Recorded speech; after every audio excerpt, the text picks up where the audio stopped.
Since you're watching me on the internet, the likelihood is you're familiar with the practice of geoblocking, even if you don't know the word. Geoblocking occurs when you're about to buy some product on the internet, but as soon as they discover you're from Australia, they put the price up or just refuse to sell to you at the cheaper American price. And this has nothing to do with higher freight costs to ship something to you in faraway Oz, which no one would object to. Most Aussies who encounter this behaviour regard it as a rip-off, an obvious case of price discrimination, causing some people to label it the Australia tax, the tax foreigners charge you just for being Australian. The big international IT companies and others that practice geoblocking are very reluctant to talk about it. But when you force them to, they offer a host of justifications that don't make a lot of sense. Economists are not the least surprised that businesses engage in price discrimination wherever they can, and know it's about maximising profits, not merely covering higher costs, as the companies claim. But economists are supposed to put the interests of the consumer first.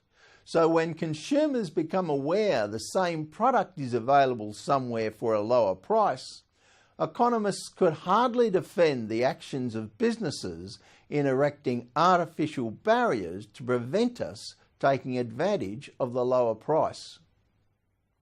So there can be no economic objection to people trying to get around these geographic blockages. And many people know how it can be done.